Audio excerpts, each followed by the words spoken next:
But the funnest part about going to a football game is when you walk out that tunnel. It's when you walk out that locker room and you run out into that field. And you got the crowd cheering. You got the cheerleaders there with the pom-poms making a little tunnel for you. It's the pageantry, the lead up to it that I think I get excited about. The lead up to it, getting ready for kickoff. You see guys warming up there in the Have Stadium and the beats are blaring over the stadium and you see the clock and it's ticking down to kickoff. 85 minutes, 80 minutes. And down at Levi Stadium, you get the foghorn at the 90-minute mark. You get the foghorn at the 60-minute mark. You get the foghorn at the 30-minute mark. It's the flyovers. It's the fireworks before the game. And then you get the football. So you talk about the physicality in that opening kickoff, which is why I don't want kickoffs to be out of the game. I get the safety precautions for it. But it's something about that opening kickoff, and you just start smacking people. And then it's all like Duncan Cook. This is what we waited for. And it's the start of just highs, lows, emotional outbursts, great moments, great days with your family, people taking their kids. So why do we love football? Why do we love football so much? What gets people going? 888-957-9570. What gets people going about the sport of football? It's interesting that you bring this up today. Yesterday, I was waiting in Moraga for this KCBS kind of a youth coach, similar to what we did here, like a summit, right? Where we're having this big panel. It's going to be broadcast across 5 of the big cities here in America. Right. And I'm just scrolling through my phone. And do you ever get those Facebook alerts on like memories on this day? Right. 15 years ago, you posted X, Y, and Z. Yep. 5 years ago. Do you know what you and I did? What did we do? Yesterday, 5 years ago. It was the first real broadcast where we had a graphic and everything, overtime. Wow. It's pretty cool. It was. And I was thinking about like kind of what football's done for the two of us, right? Yep. We've been very lucky because of football. And I was thinking about where we've come as a fan base. Like 2018, we just wanted to be relevant again. Right. Think about where we were 5 years ago, B. 2018 expectations were to get to the playoffs. Just get to the playoffs. I mean, we just wanted to get to the playoffs. 2014, 2015, 2016. Oh, gosh, that was a lost year. And then you had the hope and the euphoria of Jimmy Garoppolo coming along in 2017. And in 2018, he gets hurt in week 3, and we had another lost football season. Oh, it was so bad. And it was tough to get through. I mean, we had that win at the end with Seattle. Remember, people were mad that they lost. Oh, I remember that. That they won. You lost out on Nick Bosa. But and this is why players are different. This is why people when you think about the locker room, right? They don't pay attention to us. They'll listen to us, but they're not taking what we say personally. You know what I'm saying? They may use it as motivation at times, but in that locker room, that win against Russell Wilson and Pete Carroll in the pouring rain, in overtime, what it did for this culture, what it did for this locker room, that was huge. That was huge. I remember being at that game thinking, all right, okay, I feel good about this. I just wanted to win for my soul. Players want to win. You think about Monopoly. You always talk about it with your family, playing games or whatnot. Nobody likes to lose. No. So when you got naysayers saying, hey, man, you needed to lose on purpose, and you still ended up with Nick Bosa because Kyler Murray decided, hey, I'm going to come out and enter the NFL draft. And he goes number 1 in Arizona, and the Niners get Nick Bosa. And, of course, Nick Bosa's not here right now. Look, he's not here right now, and I'm taking the approach of all these coaches. I remember coaches saying, whether it was Pop Warner High School or being around City College of San Francisco, hey, that guy's not here right now. We're playing with the guys we have on the field. And right now, he's where he's at. John Lynch, Parag Marate, who knows? Who knows where he's at? They have to figure that out. Whether or not he plays in Pittsburgh, I don't care at this moment. I'm moving forward with the guys on the 53 right now. And the guys on the team right now, are they good enough to beat the Pittsburgh Steelers? Absolutely. Is it going to be easy? No, it's not going to be easy. This team is good. But just thinking about why we love football. Yeah. Why we love football. And I want to go to Jay in Florida. Let's go ahead and open it up because people are fired up. Let's do this. Jay, Florida, what's happening? Why do you love football? Football opening day. What gets you going?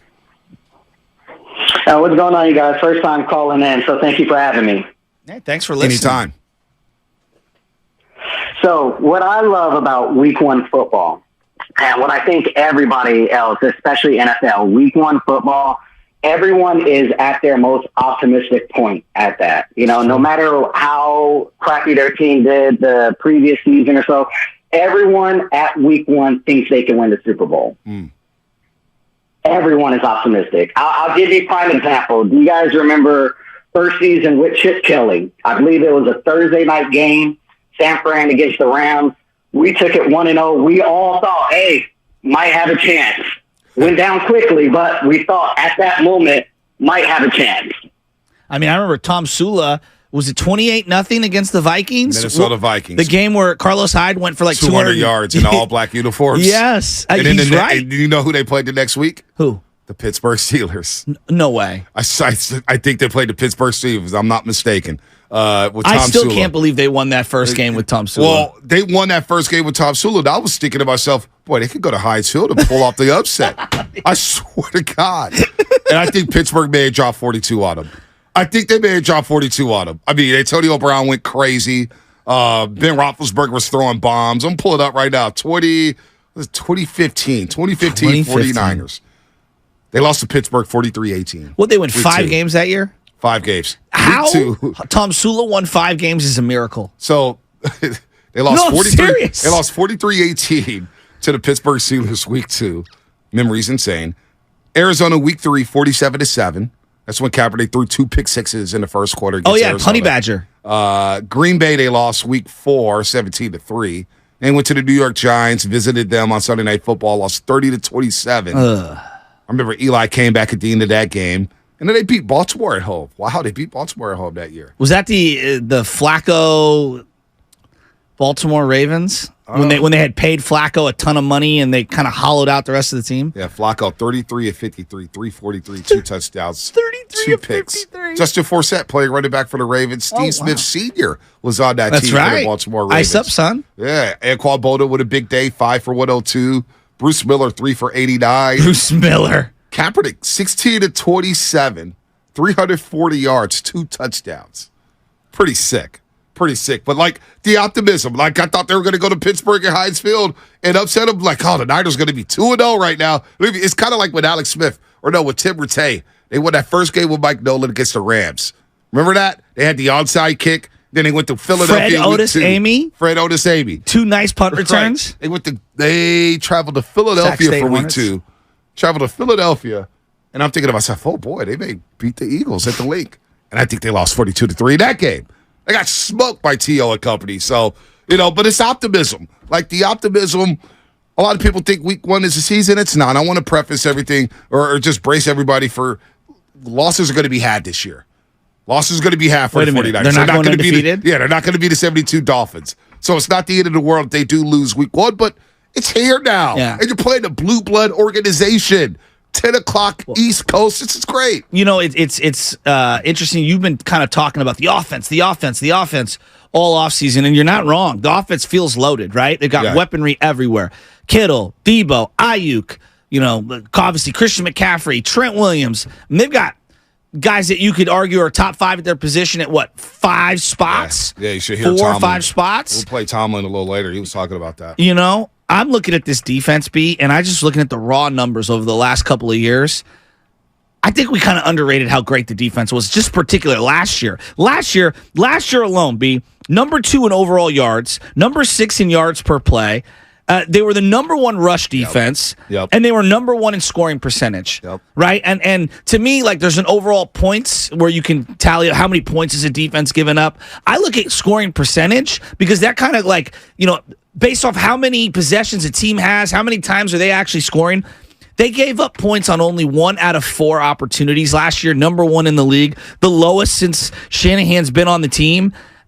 They were great last year. 44 sacks. They were 11th in pressures, 10th in sacks. They hurried the quarterback at a top 10 rate. I mean, they were much better defensively than I even gave them credit for. I know a lot of it is Nick Bosa. We could talk about, but we're looking at a team that their secondary made plays. They had the linebacking core was elite last year, and other guys on that defensive line made plays alongside Nick Bosa. They were an elite defense last year. Well, it was funny because last year, midway through the year, we were discussing whether or not this was the best defense in 49ers history. That's crazy. That's how good they were. And that's how good they've been.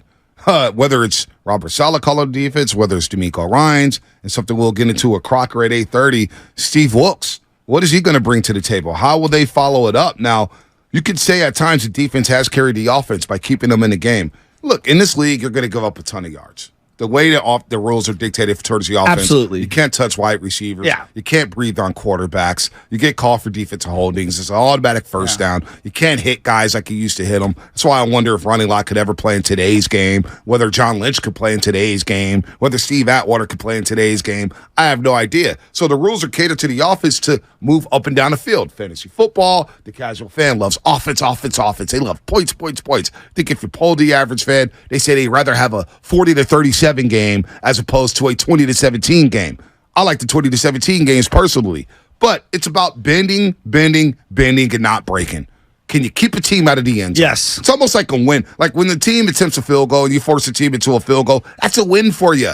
That's a win in today's NFL because it is catered towards the offense. So I think this defense does a good job of keeping teams out of the end zone, and they're going to have to continue that. But for the first time in a long time, I feel like the Niners have an offense that can overcome some things. They can win some shootouts. Yes. They can carry the defense at times. It's interesting you bring up the word shootout because I was talking with Sam this morning, and I go, Sam, in the Shanahan era, off the top of your head, without doing this crazy research, how many shootouts have the Niners been in? I'm talking about one of those offensive shootouts. Raiders last year. Okay. You had obviously the Saints game Which in is what 2019. see, that's the 48 to first game I 46. think everyone thinks Right. of. Everybody thinks of that. I was Raider just going one was last a year. shootout. I agree. Raider one was a shootout. Last year was huge.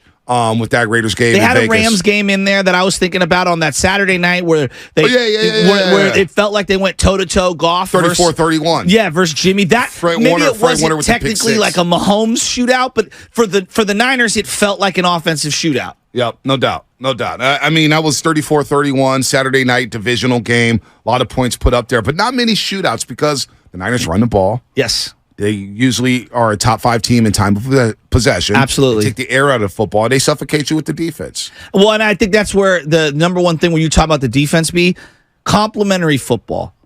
Complementary football is what I believe Kyle Shanahan, no one talks about. I think that's one of his best traits. Right. Him wanting to take the air out of the football. Like Andy Reid at times, what's been one of the big knocks on Andy? Andy don't run the ball enough. No, he doesn't. You know, he's not dedicated to the run. That cannot be said about Kyle Shanahan. No doubt. Kyle Shanahan wants to take the air out of the football. He wants Jordan Mason getting touches late in games to try to put teams away. And he wants that 7-8 minute drive. That was Right. a Harbaugh staple. Right. Harbaugh, let's just take the air out of the Right. ball. We're going to go Kendall Hunter and Frank Yep. Gore here, and we're going to Loved jam it down your throat. Maybe too conservative at times, but Yes. you know what? I don't mind that.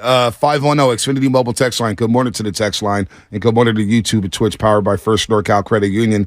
510. A major reason why we love football so much is because how short the season is compared to other sports. The football season is like Christmas morning of sports. Wait all year for it, and I think the urgency of football is the one thing I love. For sure. There's urgency. You drop the 0-1, and then you go into week 2, and everybody's like, oh, my God, if you drop the 0-2, you have this percentage of making the playoffs. You drop the 1-3, oh, my God, the sky is falling, blah, blah, blah. The urgency of football, I think, gets it. Every game is huge. Every game is huge in the NFL and college. Well, I feel like the regular season now has more importance than ever because of the one team bye. You only get one bye in each conference. Not that you could take your foot off the gas before, but having the 2 byes, it felt like it was a little more equitable. Now, if you have a 2-week stretch that's bad, you're done for the number 1 seed. No doubt. No doubt. You're gone. You're gone. I And mean, you're last playing year, 3 what was weeks. there, like a 3-way tie between Buffalo, Kansas City, and the Bengals? Yeah, and you had that postponement, Right? which really complicated things. Remember the AFC Championship game, if it was Buffalo and Kansas City, would have been played in Atlanta I mean, at that's the Mercedes-Benz insane. Dome in the Dome. I mean, that would have been insane, but it would have been packed. Oh. People would have went to go see Allen and Mahomes, It and it would would have have been been an packed. absolute shootout. The Niners played in Arizona during COVID, and it was packed. Yep, no doubt. The Niners played home games in Arizona. I still can't believe that. Yeah, Glendale. They did beat Arizona late in the season. Remember that? Oh, I remember. They beat Arizona. Who's playing quarterback that day? For the Niners? Yeah, it wasn't Garoppolo. No, it was Nick Mullins at the end, but then they had what's-his-face come in. Oh, God, this is going Who's to kill playing me. quarterback in that game? This is going to kill me. That wasn't Beathard who came in that one? No. Nah, Beathard, I don't know if Beathard's he still could. in the league, by the way. Yeah, I know. Somehow, some way. They beat Arizona 20-12 on a Saturday because I remember I started Kyler Murray in fantasy football. You want to hear a sentence that someone uttered? CJ Beathard did play quarterback that game. Wow, I can't believe Jeff that. Wilson ran for 183. Oh, this is Jeff Wilson. Somebody uttered to me last week, his name will be nameless, Beathard was a better athlete than Trey Lance. And I said, I don't even want to go down there. Well, there was people who thought Beathard, or no, it was Blaine Gabbert who they thought could be a franchise quarterback. Well, Beathard too. People, look how tough he is. Was that said at the Red and Gold Summit that Beathard was a better athlete? No. It was not at the Summit. No. That was not at the Summit. This was Joe Shasky personal time. People would have started throwing French fries at us. 650 Xfinity Mobile Text. I think everyone has been panicking for no reason. Pickett sucks. Niners win Sunday. Pickett doesn't suck. Well, I don't know if Pickett sucks. We'll break that down a little bit. And